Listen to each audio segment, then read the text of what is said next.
जय श्री राम।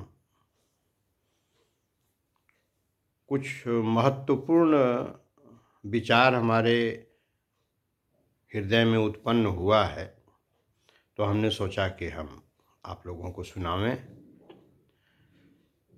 जीवन में केवल पुस्तकीय ज्ञान से समस्या का हल नहीं होता है। पुस्तकीय ज्ञान भी आवश्यक है, उसको पढ़ते रहना चाहिए और ज्ञान प्राप्त करने के बाद आदमी बुद्धिमान भी हो जाए और धीरे धीरे बुद्धिमान से भी ज़्यादा ज़रूरी है समझदार होना, कि हर चीज़ को समझना, विचारना, चिंतन करना और समझ बूझ करके काम करना। किसी काम को करने के पहले काफ़ी देर तक विचार करना चाहिए, चिंतन करना चाहिए, समझ बूझ करके तब आगे कदम बढ़ाना चाहिए। तो इससे बहुत सी समस्याओं से आप बच जाएंगे। तो दूसरी चीज़ यह है कि बोलने से ज़्यादा ज़रूरी है सुनना। आप अपने परिवार में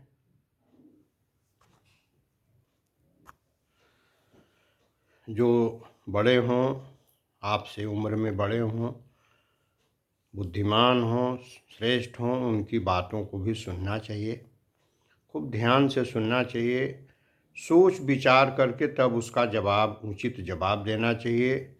और जो बड़े हों उनको भी छोटों की बात सुननी चाहिए और अगर वो जवाब देते हैं तो नाराज़ नहीं होना चाहिए।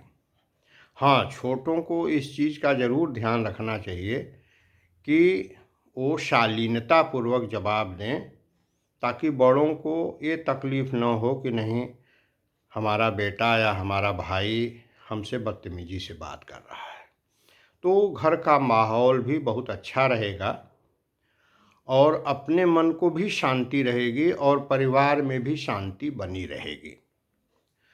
पत्नी के साथ है तो पत्नी की बात भी पूरी सुनिए और अगर कुछ अनुचित लग रहा है तो शांतिपूर्वक उसको समझाइए कि ये गलत है, ये अनुचित है, विचारपूर्वक, ज़बरदस्ती नहीं।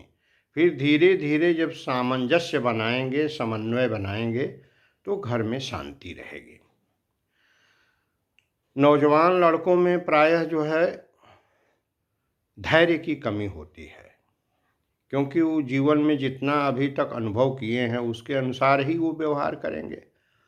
और जो बुजुर्ग हैं उन्होंने काफ़ी दुनिया देखा है, काफ़ी ऊंच नीच देखा है, तो बट नेचुरल है कि उनके पास अनुभव है। लेकिन वो भी अनुभव होते हुए भी अगर समझदारी से उसको प्रयोग नहीं करेंगे तो वो भी सफल नहीं होंगे।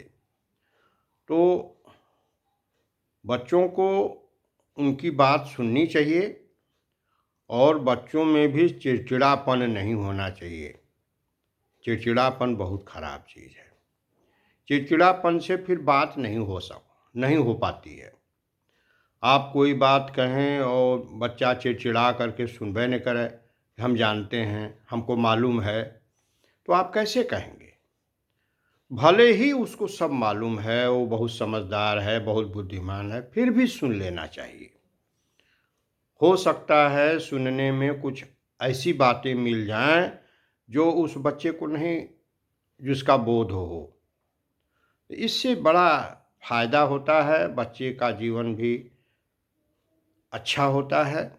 दूसरी चीज़ कि यदि चिड़चिड़ापन है और पेशेंस नहीं है, धैर्य नहीं है, तो ऐसे ही बच्चे बाद में चल करके कोई न कोई समस्या क्रिएट कर देते हैं।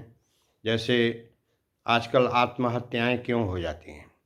क्योंकि सहन शक्ति नहीं है। और सहन शक्ति का पहला लक्षण है कि चिड़चिड़ापन। चिड़चिड़ापन है, इसका मतलब सहन शक्ति बिल्कुल नहीं है।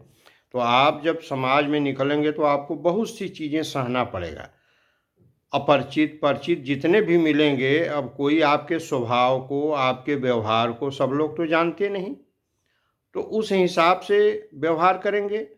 आप में चिड़चिड़ापन है तो आपके अंदर हरासपन आएगा। तो चिड़चिड़ापन दूर करें, अपना व्यवहार साफ करें, पेशेंस रखें, सुनने की ज़्यादा कोशिश करें, बोलने की कम करें, तो धीरे धीरे धीरे आपके अंदर परिपक्वता आएगी और आपका जीवन सुगम होगा। और यही बच्चे जो आज नौजवान जो हैं, उनकी कल शादी होगी, उनका विवाह होगा, उनका परिवार होगा, उनके बच्चे होंगे, तो अगर इनके अंदर पेशेंस नहीं रहा सुनने का, तो फिर ऐसे ही व्यवहार है अपने बाल बच्चों के साथ करेंगे तो जीवन बड़ा दुखमय हो जाता है।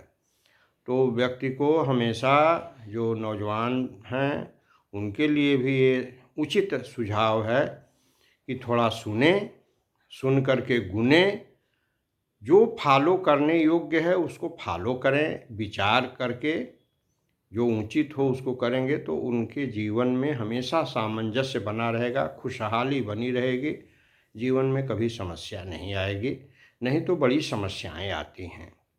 धन्यवाद। जय श्री राम।